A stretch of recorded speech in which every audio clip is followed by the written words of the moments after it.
आप सभी पत्रकार साथियों को मेरा नमस्कार। आज की इस प्रेस वार्ता में मेरे साथ हैं सोफिया फिरदौस, जो उड़ीसा से कांग्रेस की विधायक भी हैं। सोफिया फिरदौस और मैंने और मेरे साथ मीनाक्षी बहिनीपति, जो हमारी उड़ीसा की महिला कांग्रेस अध्यक्ष हैं, 19 जून को महीना भी नहीं हुआ, हम तीनों ने इसी इंदिरा भवन से प्रेस वार्ता के माध्यम से उड़ीसा के गंभीर मामले को उठाया था, जो था कि गोपालपुर के तट पर एक 20 वर्षीय छात्रा के साथ सामूहिक बलात्कार की जो 15 जून को घटना हुई थी, उसका जिक्र हमने 19 को किया। आज बहुत दुख के साथ कहना पड़ रहा है कि एक महीना भी नहीं हुआ है, आज 14 जुलाई को एक बार फिर से हमें आपके सामने आकर इस गंभीर चिंता को रखना पड़ रहा है कि उड़ीसा बेटियों के लिए मौत का कुआं बनता चला जा रहा है। मामला आया है बालासोर का। बालासोर में फकीर मोहन कॉलेज, एफएमसी कॉलेज में पढ़ने वाली 20 वर्षीय छात्रा ने अपने आप को आग के हवाले कर दिया और 95% जली हुई हालत में आज वो भुवनेश्वर एम्स अस्पताल में जिंदगी और मौत से जूझ रही है। क्यों किया इस बेटी और बच्ची ने ऐसा? किसने मजबूर किया कि वो ऐसा करे? मामला है, ये बताई जाती है अखिल भारतीय विद्यार्थी परिषद, जो भाजपा आरएसएस का छात्र संगठन है। ये छात्रा एबीवीपी की पदाधिकारी है।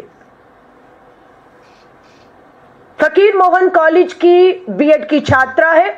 एचओडी विभाग का लगातार इस बेटी पर दबाव बना रहा था सेक्सुअल फेवर के लिए, उसे प्रताड़ित कर रहा था। अगर वो एचओडी को सेक्सुअल फेवर नहीं करेगी, उसे अंजाम भुगतना पड़ेगा, उसका भविष्य बर्बाद कर दिया जाएगा, ये उसको कहा जा रहा था। उसने स्वीकार नहीं किया इस धमकियों को और कॉलेज के प्रिंसिपल दिलीप घोष को जाकर इस बात की जानकारी उन्होंने दी कि एचओडी समीर कुमार साहू, नाम है समीर कुमार साहू, लगातार गलत काम करने के लिए, डराने धमकाने, भविष्य बर्बाद करने के लिए कह रहा है। ये बात 30 जून को प्रिंसिपल को बताई जाती है। उसके बाद 1 जुलाई को दबाव बनता है लिखित में। ये 20 वर्षीय छात्र मीडिया के सामने आई, सोशल मीडिया इसका देखा गया, लिखित में शिकायतें हुई। इसने शिकायत वहां के भाजपा के सांसद को दी, इसने ये शिकायत उड़ीसा के मुख्यमंत्री को दी, इसने ये शिकायत विभाग में दी और विभाग ने जांच के नाम पर बुलाकर कहा कि अगर साबित नहीं कर पाई तो तुम पर कार्रवाई होगी। अब उस पर दबाव कि साबित करो कि तुम्हें इस तरह के सेक्सुअल फेवर करने, भविष्य बर्बाद की धमकी दी, उस पर दबाव बना। कमेटी बैठती है, एचओडी आरोपी समीर कुमार साहू को बुलाकर नहीं पूछा गया। 10 दिन तक बेटी को ही बुलाकर सवाल किए गए और साबित करो कि ऐसा हुआ, ये कहा गया। 11वें दिन बेटी धरने पर बैठ जाती है कॉलेज के बाहर, न्याय दो। जांच के नाम पर 11 दिन हो गए। अब आरोपी समीर कुमार साहू को नहीं बुलाया गया, बेटी को बुलाया गया। मानसिक तनाव, मानसिक उत्पीड़न, अन्याय को देखते हुए कि न्याय नहीं हो सकता है, सोचिए उस बच्ची के दिमाग पे क्या गुजर रहा था। उसने अपने आप को आग के हवाले कॉलेज कैंपस प्रिंसिपल रूम में आकर अपने आप को कर लिया। ये चल रहा है हिंदुस्तान में, ये चल रहा है बिहार में, ये चल रहा है उत्तर प्रदेश में, ये चल रहा है राजस्थान में, ये चल रहा है उड़ीसा की भाजपा की डबल इंजन की सरकारों के तहत। क्यों अपराध नहीं रुक रहे? ये सबसे बड़ा सवाल आज खड़ा है। क्यों नहीं रुकते अपराध? सख्त कानून के बावजूद बढ़ रहे हैं रेप के मामले। सख्त कानून है, मामले कम नहीं हो रहे, सख्त कानून में बढ़ रहे हैं। क्यों? क्योंकि कार्रवाइयां, सजाएं नहीं हो रही हैं। जिस दिन कार्रवाई होगी, सजा होगी, फांसी के तख्तों पर हर महीने 2-3 दोषी झूल जाएंगे, तब खौफ पैदा होगा। पर सजाएं नहीं हो रही। क्यों नहीं हो रही? क्योंकि इस मामले में भी हमारी जो विधायक साथी हैं सोफिया फिरदौस ने, जब अभी मेरी चर्चा हो रही थी इनसे इस प्रेस कॉन्फ्रेंस होने से पहले कि आप महिलाएं, आप विधायक हैं, आप सदन में हैं, क्यों नहीं ये हो रहा है? और अभी तो 1 साल हुआ है उड़ीसा की सरकार बने हुए। यूपी और बिहार में डबल इंजन की भाजपा की सरकारों में संरक्षण मिलता है, बेटियों के अपराधियों को समझ आता है, लेकिन 1 साल में इतना कैसे कि श्री राहुल गांधी जी भी अभी 11 जुलाई को उड़ीसा की धरती पर थे, भुवनेश्वर पर थे। 40,000 बेटियां गायब, हर 15 महिलाओं का बेटियों का बलात्कार हर रोज हो रहा है। राहुल जी ने भी चिंता की और मुझे विधायक हमारी सोफिया फिरदौस ने बताया इसके पीछे कारण यह है कि पुलिस और प्रशासन पर भाजपा, एबीवीपी, आरएसएस के राजनीतिक लोगों का पूरी तरह दबाव है। आपको अधिकतर भाजपा आरएसएस के लोग थानों में बैठे हुए मिलेंगे। प्रशासन को परेशान करते हुए, काम से रोकते हुए, दबाव बनाते हुए, अपराधियों को बचाने के लिए जो भी अपराध करता है वो भाजपा के नेताओं के घर पहुंचता है और भाजपा के नेता थाना और पुलिस प्रशासन में जाकर दबाव बना देते हैं कि इस पे कार्रवाई नहीं होनी चाहिए। इसीलिए समीर कुमार साहू को पत्र किसने लिखा? बीजेपी के सांसद ने लिखा। स्थानीय बालासोर के भाजपा के सांसद पत्र लिखते हैं प्रिंसिपल को कि समीर कुमार साहू पर आरोप लगे हैं, जांच होने तक इन्हें हटाया जाए। क्यों नहीं हटाया गया? एक सांसद की, भाजपा का सांसद है, उसकी नहीं सुनी जा रही है। एबीवीपी की, अखिल भारतीय विद्यार्थी परिषद की छात्रा कह रही है। आप सोच लीजिए कि जिस बेटी की पहुंच, उसी की अपनी पार्टी, सत्ता, सरकार, विधायक, मंत्री, प्रधानमंत्री जी अभी थे वहां पर। 1 साल पूरा किया, प्रधानमंत्री जी ने रोड शो किया। इस बच्ची ने उनसे भी तब भी मिलने की कोशिश की। प्रधानमंत्री जी 1 साल में उड़ीसा की दूसरी बेटियां को छोड़ो, आपकी अपनी संगठन की बेटियां सुरक्षित नहीं है ये कहने के लिए उसने पूरा प्रयास किया, पर प्रधानमंत्री जी तक जाने से इन्हें रोका गया। सांसद का पत्र लेकर वो खड़ी थी, लेकिन क्यों नहीं मिलने दिया गया? सवाल पूछना चाहिए आप लोगों को। और आज उड़ीसा से ही हमारी देश की महामहिम राष्ट्रपति आदरणीय द्रौपदी मुर्मू जी आती हैं। और इस समय द्रौपदी मुर्मू जी कहां हैं? इस समय द्रौपदी मुर्मू जी भुवनेश्वर के उसी एम्स अस्पताल में है। कन्वोकेशन वहां का 5 साल पूरे होने पर कोई सेलिब्रेशन हो रहा है, उसी अस्पताल में है जिस अस्पताल में ये बच्ची 95% जली हालत में जिंदगी और मौत से जूझ रही है। डॉक्टर बता रहे हैं बहुत मुश्किल है। हम आदरणीय द्रौपदी मुर्मू जी, देश की महामहिम राष्ट्रपति जी से निवेदन करते हैं, आप उड़ीसा की अपनी जन्मभूमि पर हैं और उसी अस्पताल में है जिसमें 95% जली हुई हालत में ये छात्रा और इसका एक साथी जो इसे बचाने में खुद भी आग की लपेट में आ गया। 70% जली हालत में उनका एक जो है छात्र सहयोगी भी है। हिम्मत करिए, मिलिए उनसे, जाकर मिलिए। यह आज बहुत चिंता की बात है कि बिहार, उत्तर प्रदेश, राजस्थान, उत्तराखंड, आपका उड़ीसा में सरकार भाजपा की, भाजपा के नेता पूरी तरह से, एक नहीं अनेकों उदाहरण हैं। हरियाणा का मामला, Vinesh Phogat, Brijbhushan Sharan, FIR supreme court के कहने पर होती है। आज उस एफआईआर के बाद भी पुलिस ने आज तक ब्रजभूषण को बुलाकर उस मामले को ठंडे बस्ते में डाला है। कोई पूछताछ, कोई जांच, कोई इंक्वायरी, कोई सजाएं, कुछ नहीं है। ये बहुत से उदाहरण अपराधियों की हिम्मत को बढ़ा रहे हैं और इसमें भाजपा पूरी तरह से शामिल है। मैं सिर्फ आपको भाजपा के इस 1 साल के शासन काल के अपराध के आंकड़े, सिर्फ 1 साल में 2,14,113 2,14,113 मामले 1 साल में आए हैं। बलात्कार कितने हुए मात्र भाजपा के सत्ता में आने से अब तक? ये मार्च तक के आंकड़े हैं जो मुझे बताया गया विधानसभा और नेशनल क्राइम रिकॉर्ड ब्यूरो के अनुसार, जो है मार्च तक, इसमें जून, जुलाई, अगस्त, अभी ये जो है हमारे 2 महीने शामिल हैं। बलात्कार हुए हैं 3,054 बेटियों के साथ। 3,054 बेटियां बलात्कार की शिकार हुई हैं। इसमें हत्याएं जिन बच्चियों की हुई हैं, महिलाओं की 1,260 हत्याएं हो चुकी हैं इस 1 साल में और बलात्कारों में 8% 1 साल में इजाफा हुआ है। एसिड अटैक की घटनाएं 9 हुई हैं। इसमें 9 बेटियों को, महिलाओं को एसिड से जलाया गया है।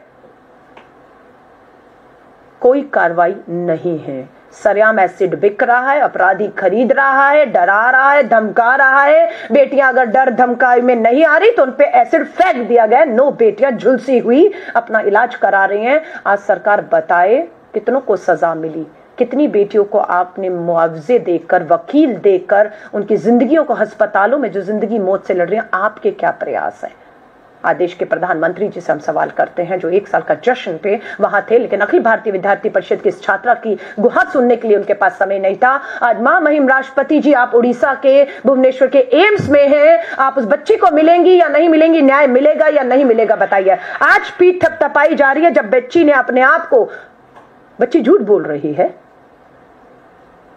हक के हवाले कर दिया उसने अपने आप को, और अभी भी आपको लगता है कि जांच होगी, दोषी कौन है पता किया जाएगा कि दोषी वो बेटी है या दोषी आपका एचओडी समीर कुमार साहू या प्रिंसिपल जिन्हें कार्रवाई करनी चाहिए थी और सब बचाने में लगे हुए थे। ये मामला अति गंभीर हो चुका है। राष्ट्रीय अध्यक्ष आदरणीय मल्लिकार्जुन खड़गे साहब ने एक डेलीगेशन भी हमारी सांसदों का, और दीपा दास मुंशी जी कांग्रेस की वरिष्ठ महिला, हमारी पूर्व मंत्री, पूर्व सांसद, उनके नेतृत्व में भेजा था, और वो रिपोर्ट वहां पर जाकर उन्होंने पीड़िताओं से, उनके परिवारों से मुलाकात की, और एक पूरी व्यापक रिपोर्ट उन्होंने कांग्रेस अध्यक्ष को वापस लौटने के बाद सौंपी भी है। मुझे पूरी उम्मीद है समय पर वो रिपोर्ट भी आपके सामने आएगी, जो इस सरकार को और अपराधियों को बचाने को, किस तरीके से ये सरकार आतुर है और न्याय नहीं मिल रहा, इसे बेनकाब करेगी। भारतीय राष्ट्रीय कांग्रेस की तरफ से हर तरीके का प्रयास हो रहा है, चाहे हमारे नेता राहुल गांधी जी वहां गए हों, विश्वास दिलाकर आए हों कि आप जब आवाज देंगे मैं खड़ा हूं, लेकिन इस तरह की महिलाओं के खिलाफ अपराध और जघन्य जिस तरह से अन्याय हो रहा है उसे बर्दाश्त नहीं किया जाएगा। और दुख की बात है कि 1 महीने के अंदर मुझे और मेरी साथी को दोबारा इस तरह के मामलों को लेकर आपके बीच में आना पड़ रहा है, लेकिन बात यह है कि ये कब तक होगा? जब हम कहते हैं कि रोज 15 बलात्कार हो रहे हैं, तो आज भी और कल भी ऑन एन एवरेज 15 बलात्कार, यानी कि हम रोज आपके सामने आके गुहार लगाएंगे, लेकिन जिन्हें कार्रवाइयां करनी है वो मूक दर्शक बनकर अगर बैठे रहेंगे, सजाएं नहीं देंगे, न्याय नहीं करेंगे, पुलिस प्रशासन पर पूरी तरह से भाजपा के, आरएसएस के, अखिल भारतीय विद्यार्थी परिषद के दबाव रहेगा, तो न्याय नहीं हो पाएगा। मुझे मालूम है अभी कल ही मेरी महिला कांग्रेस की अध्यक्ष मीनाक्षी जी और आप एम्स गई थी, वो 90% हालत में जली हुई अखिल भारतीय विद्यार्थी परिषद की वो छात्रा को मिलने गई थी, और एबीवीपी के छात्र संगठन ने पूरी घेराबंदी करके हमारी दोनों महिला नेता को अस्पताल में उस पीड़िता, उस परिवार से, डॉक्टर से सच्चाई जानने से रोकने की पूरी कोशिश की। मिलने नहीं दिया गया। आप हमें रोक लीजिए, मत में हमें पीड़िता उसके परिवार से मिलने दीजिए, नई सच्चाई सामने आने दीजिए, क्योंकि आप बेनकाब होंगे, लेकिन महामहिम राष्ट्रपति जी आप उसी अस्पताल में आज घंटों बिताएंगी, भाषण होगा, आप जरूर मिलिएगा और न्याय दिलाइएगा इस बच्ची को। हमारी यही गुहार है। अब मैं आमंत्रित करती हूँ सोफिया जी को कि आप अपनी बात को रखें। नमस्कार। आज एक बार फिर से उड़ीसा सुर्खियों में है, लेकिन विकास के लिए नहीं, फिर से महिलाओं के विरोध जो अपराध हो रहा है, और हमारी उड़ीसा की बेटी फकीर मोहन ऑटोनॉमस कॉलेज बालेश्वर की 20 साल की बच्ची एक योद्धा के लिए, जो कि सिस्टम के फेलियर को एक्सपोज करके गई है।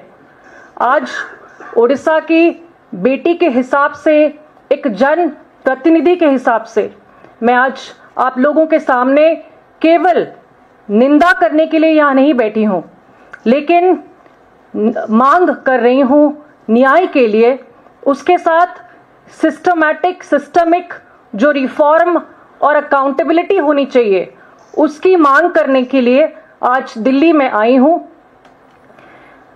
वो बेटी जब हर किसी को अप्रोच करके, एबीवीपी की मेंबर के हिसाब से, वो एक सेल्फ डिफेंस ट्रेनर भी थी, हर जगह अप्रोच करके हाईएस्ट अथॉरिटी मुख्यमंत्री तक पहुंच के जब वो विफल हो गई, तो दबाव में आके, बाध्य होके उसने ये अटेम्प्ट लिया, उसने सुसाइड का अटेम्प्ट लिया, केवल ये हमें एक चेतावनी देने के लिए, आंदोलन की शुरुआत करवाने के लिए।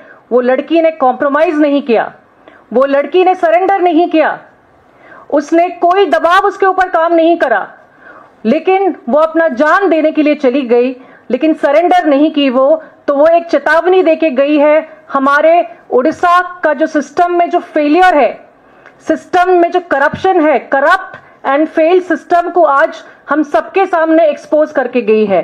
ये एक वेकअप कॉल है हमारे सबके लिए। जब हाउस के अंदर, विधानसभा के अंदर, विधानसभा के बाहर बार बार दुर्घटना घट रही है, खबर कागज पे प्रकाश पा रही है, मुख्यमंत्री से उत्तर भी आ रही है कि रेप केसेस बढ़ी हैं, क्राइम बढ़ रही है। 17 दिन में 5 गैंगरेप हो गया है पिछले महीने में, उसके बावजूद सरकार ने कोई ट्रांसफॉर्मेशन नहीं लिया। तो ये एक वेकअप कॉल है। वो बच्ची अपना जान देने के लिए निकल गई, केवल हम सबको जगाने के लिए कि हम सब जगेंगे। महिलाओं को जो न्याय चाहिए उड़ीसा में, वो न्याय के लिए हम सब उसके साथ लड़ पाएंगे। आज जो दुर्घटना घटी है वो लड़की के साथ, हर कोई उसमें जिम्मेदार है। सबसे ज्यादा जिम्मेदार जो है, आज मैं डिमांड करती हूं कि मुख्यमंत्री एक मॉरल ग्राउंड पे रेजिग्नेशन दे, क्योंकि वो उड़ीसा को 1 साल के अंदर कहां से कहां पहुंचा दिए हैं। उसके साथ जुडिशियल इंक्वायरी मस्ट है ये केस में। प्रधानमंत्री जी से भी मैं अपील करती हूं कि आप उड़ीसा बहुत बार आए हैं, आप उड़ीसा मनाने आए थे बीजेपी सरकार का 1 साल, लेकिन आप जब उड़ीसा का स्थिति ऐसा हो गया है, ये बच्ची जान देने के लिए चली गई है, तो आप भी इसमें इंटरफियर कीजिए और आप इसका जवाब रखिए। 4.5 करोड़ उड़िया को आप इसका जवाब रखिए कि ये क्यों घटा है। इसके साथ हम डिमांड करते हैं कि जो रिफॉर्मेशन और road map clear cut Orissa को आपको देना ही पड़ेगा। तो ये आपके माध्यम से हम पहुंचाना चाहते हैं कि ये बहुत ही गंभीर इशू है। ये इशू को हम सब इकट्ठे लड़ पाएंगे, सिस्टम पे प्रेशर दे पाएंगे, क्योंकि महिला हर जगह आप देखेंगे, हॉस्पिटल के अंदर भी महिला के अगेंस्ट में क्राइम घट रहा है। स्कूल के बच्ची प्रेग्नेंट हो रही हैं, 6 क्लास की, 10 क्लास की बच्चियां। कॉलेज में ये दुर्घटना घट गई है। कहीं पे भी महिला सुरक्षा नहीं है हमारे राज्य में, और आज ये सरकार को जवाब देना होगा, हमारी मांगों पे काम करना होगा। धन्यवाद। मैं इसमें एक बात एक और जोड़ना चाहूंगी कि राष्ट्रीय महिला आयोग कहां सो रहा है। राष्ट्रीय महिला आयोग कौन से बिल में छुपा बैठा है? क्या राष्ट्रीय महिला आयोग की चेयरपर्सन और किसी सदस्य ने भुवनेश्वर के एम्स में जिंदगी मौत के बीच में झूल रही इस बच्ची से मिलने की अभी तक कोशिश की है? और अगर नहीं की तो क्यों नहीं की? क्या दबाव है आपके ऊपर? यही कोई दूसरा राज्य होता, गैर भाजपा शासित राज्य होता और चुनावी राज्य होता, तो एकदम कूद पड़ती, एकदम राजनीति करने पहुंच जाती। लेकिन भुवनेश्वर में अभी तक राष्ट्रीय महिला आयोग इस बच्ची को मिलने के लिए, मदद के लिए, न्याय के लिए क्यों नहीं पहुंचा? यही से सवाल उठते हैं कि पूरा का पूरा सिस्टम भाजपा के सामने कंप्रोमाइज्ड है और पूरी तरह से झुका हुआ है।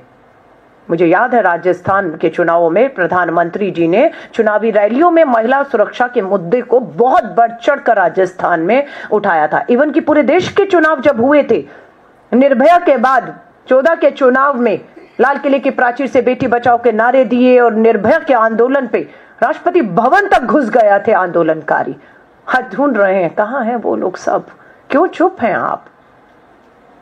कहां हैं वो सारे के सारे लोग जो उस समय, नाम नहीं लूंगी, लेकिन कोई गवर्नर बन गया, कोई केंद्रीय मंत्री बन गया, किसी को कुछ मिल गया, किसी को कुछ मिल गया, निर्भया में जो कूदे हुए थे आज वो सब सत्ता की कुर्सी पर बैठे हुए हैं।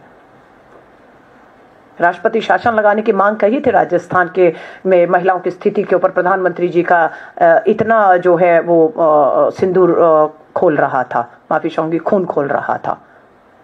हाँ, तो इस हिसाब से तो हमें लगता है कि जो 1 साल के आंकड़े महिलाओं को लेकर सामने आ रहे हैं, तो हम तो कहेंगे कि उड़ीसा की सरकार पूरी तरह फेल हो चुकी है।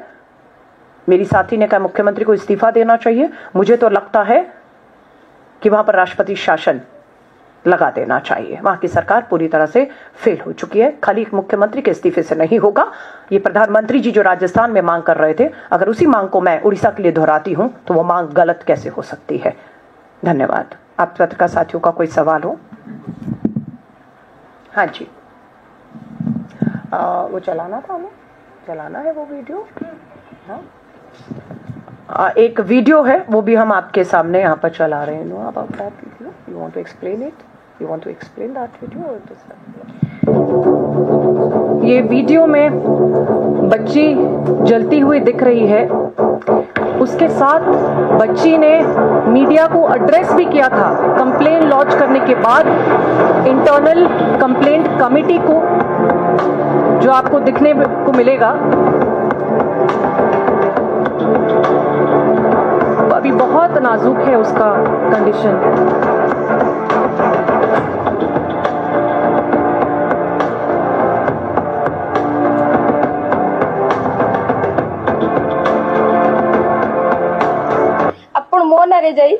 डिपार्टमेंट ये बच्ची खुद है।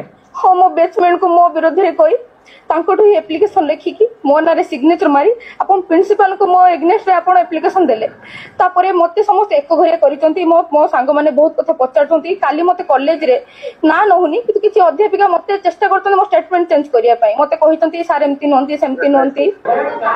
इतना दबाव डाला गया उसके ऊपर, उसके मेंटल हेल्थ के ऊपर, उसका ये हैरेसमेंट के अगेंस्ट में इतना ज्यादा उस पे मानसिक दबाव डाला गया, फिर भी बच्ची को हिम्मत देखिए, उसने सरेंडर नहीं किया। एक ट्वीट के जरिए से उसने मुख्यमंत्री, वहां के बाकी मंत्री, एमपी, एमएलए सबको भी टैग किया है, बट उसका कोई जवाब, कोई उत्तर नहीं मिला। उस कंप्लेन में उसमें लिखा भी कि मैं सुसाइड कर दूंगी, फिर भी कोई अटेम्प्ट, कोई एक्शन नहीं लिया, जबकि वो फोटो भी डाली है वो अक्यूज्ड का। तो ये राज्य बेटी बचाओ की बात करते हैं बीजेपी, लेकिन बीजेपी हो गई है आरोपी, अक्यूज्ड बचाओ। Okay, ma'am. My question is, are you going to join hands with BJD in fighting against this heinous crime? Because Congress doesn't have much foothold in Odisha.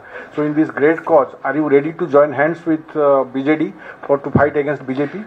Let me tell you, if you have seen the performance in the last 1 year, Congress has risen as the strong and the only opposition party in Odisha. We have raised every issue in detail. We have fought at every place against all the issue. Congress has been fighting and will fight independently. Our strategies are aligned with center. हम एक national party है, हमारा strength है, हमारा संगठन है, और आप देखेंगे कांग्रेस का परफॉर्मेंस ही सबसे ज्यादा है ओडिशा में। तो हम फाइट कर रहे हैं अकेले। अगला सवाल किसी का साथ है? You are not joining hands with BJD for this. सवाल देखिए, इसमें हाथ मिलाने या ना मिलाने की बात सवाल ही नहीं है। महिला कांग्रेस श्री राहुल गांधी जी खुद 11 जुलाई को स्टेटमेंट देकर आए, हम इस लड़ाई को आगे रहकर लड़ेंगे। जिसको डर लगता है वो पीछे, हम आगे हैं। जो भी इस लड़ाई में हमारा साथ देगा उसका स्वागत है, वो कोई भी XYZ हो। इसमें आमंत्रित करने की जरूरत नहीं है। हम लड़ रहे हैं, आप आइए, आप आएंगे या नहीं आएंगे। हम एक लड़ाई को, जो प्राइड है, जो महिलाओं की बात है, आदि आबादी की सुरक्षा की बात है, हम उस लड़ाई को लड़ रहे हैं और जो भी इस लड़ाई में है उसका स्वागत है। धन्यवाद। आप सभी पत्रकार साथी पता सवाल और है, उड़ीसा में जिस तरह से आपने जो है महिला अपराध का जिक्र किया, अभी कुछ दिन 2 दिन पहले ही रायगढ़ जिले कंजामगोड़ी गांव में एक प्रेमी जोड़े को गांव वालों ने जो है गांव में बैल की तरह जो है दोनों प्रेमी प्रेमिका को बैल का जोता, उसके बाद गांव से निकाल दिया। आज तक उनका पता नहीं लगा 2 दिन में वो कहाँ है, जीवित है या मृत है। देखिए, मैं वही कह रही हूं, ये वाला केस जो है, अभी आप देखेंगे त्रिपुरा से भी एक बच्ची लापता थी, जो अब दिल्ली के एक फ्लाईओवर के नीचे उसकी लाश मिली है। दूसरा आप ये बता रहे हैं लापता है। तीसरा आपने देखा गुरुग्राम में एक बेटी को किस तरह से उसके पिता ने 3 गोलियां मारकर मौत के घाट उतार दिया है। ये अपराध लगातार बढ़ रहे हैं। और जो समाज की आप बात कर रहे हैं, गुरुग्राम में पिता के बयान से पता लग रहा है कि परिवार, समाज का दबाव था, बेटी की कमाई पर पल रहे हो, मानसिक दबाव था। यहाँ आप कह रहे हैं समाज आया और 2 आपस में जो भी उनका रिश्ता था उसको लेकर बांधा। तो समाज, मुझे लगता है कि समाज को जागरूक करना समय के साथ बदल गया है, दौर बदल गया है। बच्चे पढ़ रहे हैं, लिख रहे हैं अपना भविष्य, अपनी जिंदगियां, लेकिन समाज अपनी अपनी उस कुछ देख रहे हैं संकीर्ण सोच से जो है उबर नहीं पा रहा है, और फैसले खुद ही एक मोरल पुलिसिंग की बात करें, नैतिकता की बात करें, और इस तरीके की कार्रवाइयां कर रहा है जो गैर कानूनी है। कोई भी कानून 2 बालिग लोगों को जो है पूरी तरह इजाजत देते हैं कि वो अपने जीवन साथी चुने, वो क्या करे क्या नहीं करे। इस तरीके से समाज जो अपने कानून हाथ में लेकर कर रहा है वो बेहद चिंताजनक है। उसमें समाज में एक जागरूकता लाना बहुत जरूरी है। धन्यवाद।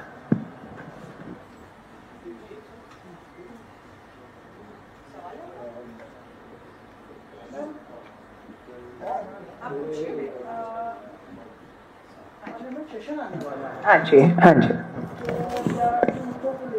जो महिलाओं के मुद्दे हैं, पार्लियामेंट में कांग्रेस पार्टी कुछ करे, गवर्नमेंट से देखिए बिल्कुल पिछले अगर आप देखेंगे 3 सत्र से जब संसद सत्र हुआ है, अखिल भारतीय महिला कांग्रेस ने राष्ट्रव्यापी आंदोलन जंतर मंतर पर किया है। मैं खुद रही हूं। इस टाइम भी 21 जुलाई से संसद का विशेष सत्र जो शुरू हो रहा है 1 महीना चलेगा। हमारी बिल्कुल मांग है, हम संसद को, सांसदों को, हर एक को पार्टी से ऊपर उठ के, जिसी भी पार्टी का, खासतौर से महिला सांसद है, उनसे हम उम्मीद करते हैं कि कोई बोले ना बोले आप बोलेंगी। इसलिए महिला कांग्रेस एक मुहिम के तहत हर सांसद को मिल रही है ताकि इस संसद सत्र में महिलाओं से, उनकी सुरक्षा से जुड़े, अपराधों से जुड़े मामलों पर व्यापक चर्चा हो। चर्चा ही ना हो, कार्रवाइयां अपराधियों पर हो, इसका दबाव बनाया जाए। राजनीतिक हस्तक्षेप और संरक्षण जो दिया जा रहा है सत्ताधारी पार्टियों द्वारा अपराधियों को, वो रुकना चाहिए। तो महिला कांग्रेस की तरफ से पूरी तरह से इस संसद सत्र का भी पूरी तरह इसका घेराव, दबाव, और हम हर प्रयास करेंगे कि यहां पर यह मुद्दा गंभीरता से चर्चा में इस बार रहे। धन्यवाद।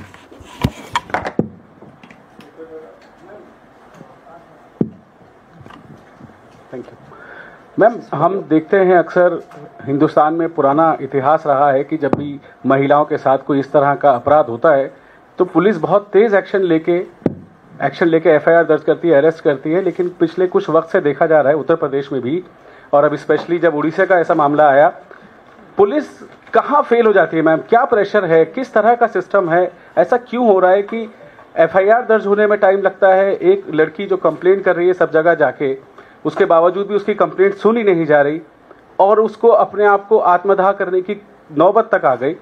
ऐसा क्यों हो रहा है कि पूरा सिस्टम पुलिस का चरमरा रहा है मैम?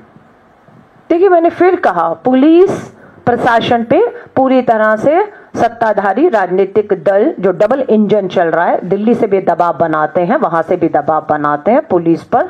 इसलिए पुलिस को जो काम करना चाहिए वो दबाव के कारण नहीं करती है। दिल्ली में तो आपके पास उदाहरण है, मैं दोबारा दोहरा रही, विनेश फोगाट की एफआईआर दिल्ली पुलिस ने करने की हिम्मत ही नहीं दिखाई। इतना दबाव देश के गृह मंत्री का था उनके ऊपर। सुप्रीम कोर्ट की फटकार के बाद तो एफआईआर, दिल्ली राजधानी का ये नजरिया है, नजारा है, तो आप सोच लीजिए पूरे देश में क्या हालत होगी। पुलिस की हिम्मत नहीं होती। पुलिस ही अगर पुख्ता सबूत समय रहते कार्रवाइयां करे तो वो मामले कोर्ट में भी टिकते हैं। अगर समय रहते पुलिस ने दबाव में सबूत ही नहीं इकट्ठे किए, गवाही ही नहीं किए, डराना धमकाना सुरक्षा नहीं दी, पलट गए समय के साथ, तो कानून अदालतों में वो मामले टिकते नहीं हैं। आप समझ रहे हैं? तो शुरू में ही कंप्रोमाइज होता है। और जैसे मेरी विधायक साथी ने बताया कि पूरा बीजेपी के नेताओं का, आरएसएस के नेताओं का दबाव रहता है, क्योंकि अपराध करने बाद अपराधी इन्हीं के पास जाता है संरक्षण के लिए और वो संरक्षण इन्हें देते हैं। इस मामले में भी आप देखा दीजिए कि जो एचओडी है उसको कहीं ना कहीं एचओडी बनवाना, एचओडी रखना, उस पर कार्रवाई ना होने देना, समीर कुमार साहू पर आप देखेंगे तो इसके लिंक, इसके तार, ये पारिवारिक तौर से भी किसी आरएसएस के परिवार से जुड़कर ये नौकरी भी पाए होंगे, वो भी बने होंगे। इसीलिए इतने कुछ होने के बाद भी कार्रवाई नहीं। आज भी बेटी को ही साबित करना है तो बता दीजिए। और मुझे नहीं मालूम वो बेटी की जो हालत है 95% जलने के बाद भी उसको अब क्या है, हम दुआएं कर रहे हैं कि वो सुरक्षित रहे,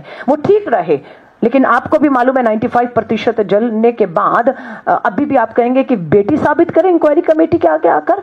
आपको सस्पेंड ही तो करना था, आपने सस्पेंड नहीं किया और आज कहते हैं गिरफ्तारी कर ली। अरे कोई एहसान नहीं किया। बेटी ने अपने आप को इतने लंबी लड़ाई संघर्ष के बाद बिना झुके, कंप्रोमाइज किए, आत्मदाह अपने आप को आग के हवाले किया है। और अभी भी आप कहेंगे कि बेटी साबित करे। अभी भी पुलिस कहेगी कि अब जो पीड़िता थी वो तो नहीं बयान दे पा रही है, तो उसके बयानों के अभाव में और सबूत के अभाव में आपने जो है ये भी बरी हो जाए तो कोई बड़ी बात नहीं है, क्योंकि संरक्षण है पीछे। तो दुर्भाग्य है, दुख की बात है, सिस्टम पूरा कंप्रोमाइज है। भाजपा और भाजपा के नेताओं, आरएसएस के नेताओं के दबाव में काम कर रहा है।